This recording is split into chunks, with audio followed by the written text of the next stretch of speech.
Sa puso ng Pilipinas, isang kwento ang nabubuo. Isang kwento ng pag-ibig, pagtatraidor at regulasyon.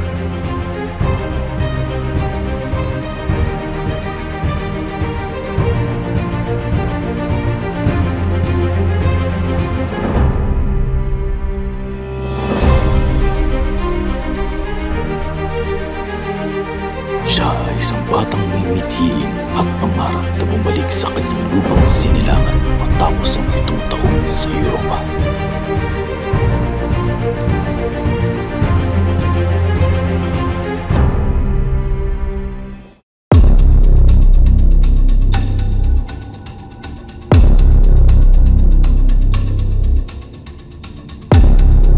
Siya ay tinanggap ng kanyang pag-ibig at mga kaibigan. Ngunit dinatnan din ng kanyang mga kaaway at ng kapalaran ng kanyang ama.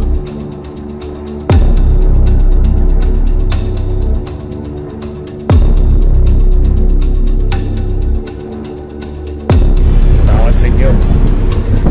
Ngunit pinaalis sa porito ang katawan ni Don Rafael. Pinatapat ako sa lawa.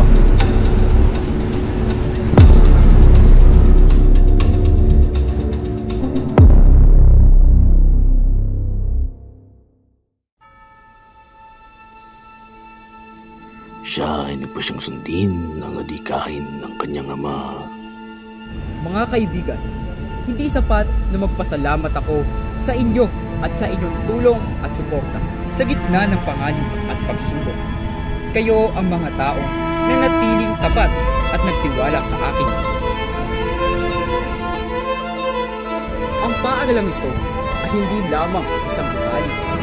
Ito ay simbolo ng pagbabago at pag-asa. Sa pamamagitan ng edukasyon, magagawa natin baguhin ang kinabukasan ng ating bayan. Maraming salamat sa inyong dedikasyon at pag-asa. Patuloy tayong magtulungan upang makamit ang ating buhay.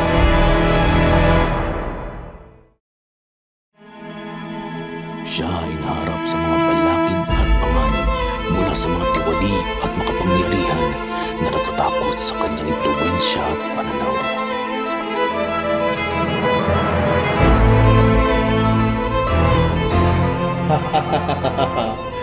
Kahit anong gawin mo, Ibarra, hindi mo mababago ang katotohanan na ang iyong ama ay isang Indio lamang.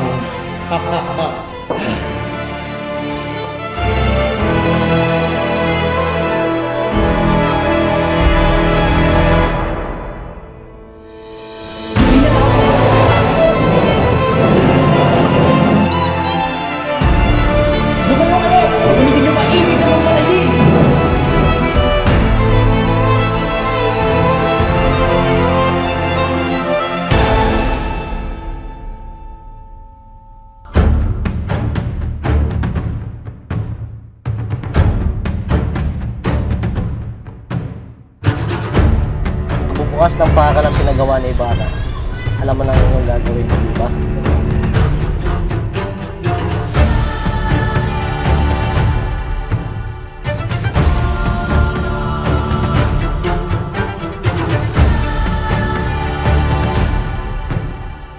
Taray! Nasaan na ang mga bayad nyo? Nasaan na ang mga bayad nyo? Mga magnanakaw!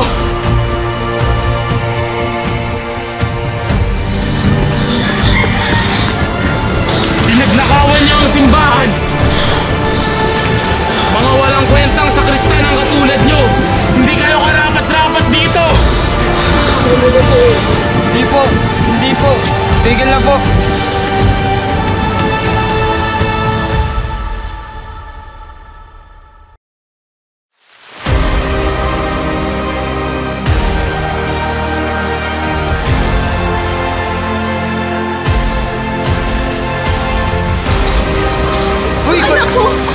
Hindi ko alam, baliw! Butahan mo ako!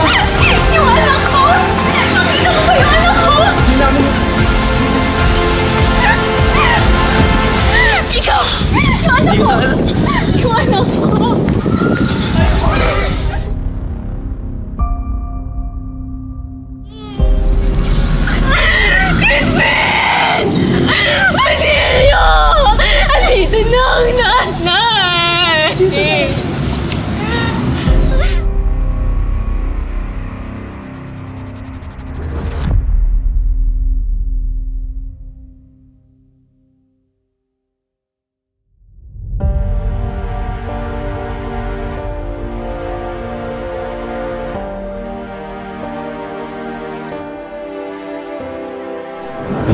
Maria Clara, lubos kong ikinalulungkot ang pagkamatay ng iyong buhay at iniinom si Crisostomo Ibarra.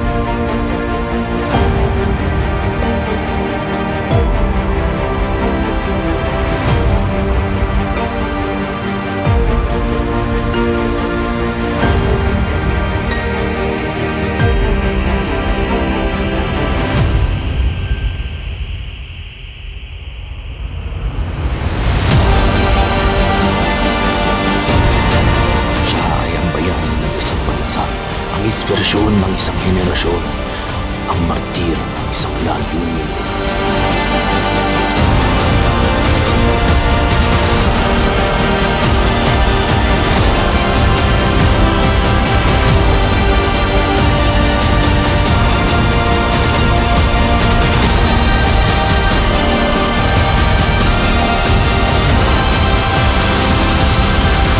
Siya ay si Juan Crisostomo Ibarra. At ito ang kanyang kwento. Sa isang lupang binalot ng kolonyal na anino, mga walang habas na pang-aabuso, korupsyon at kahirapan sa mga Indio.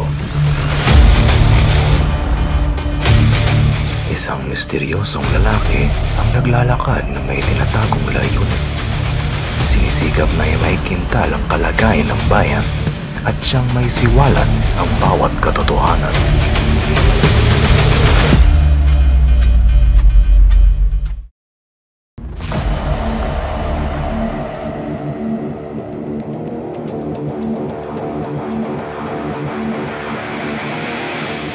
Ang pagbabago ay parating na. Ang pagbabago ay parating na.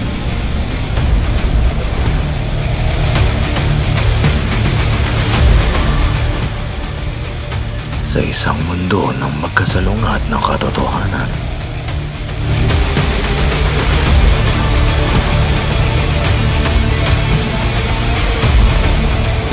Kailangan natin kumilos ngayon para sa kapakanan ng ating bayan. Sakit ng lipunan ay kailangan ng wakasan. Pagbabago ang isang daing ng mga mamamayan.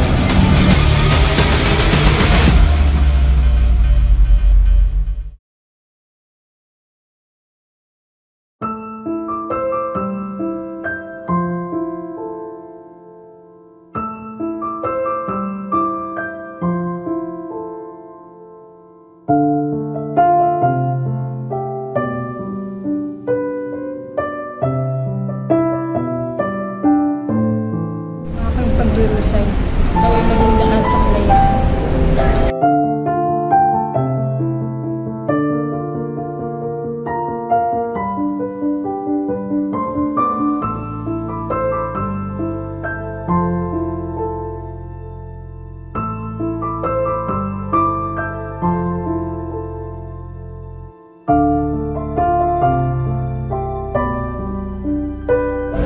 Anong hinaharap na naghihintay sa iyo? Habang nag-aalab ang apoy ng rebelyon, ngunit kung ang mga plano ay hindi nagtagumpay, sa lilim ng kanyang alaala, nag-aalab ang mga puso.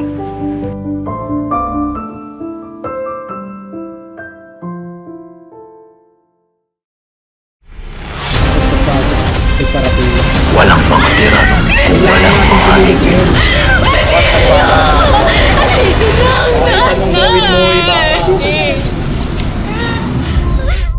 El filibusterismo, ang kislap na nagpangingas ng isang bansa.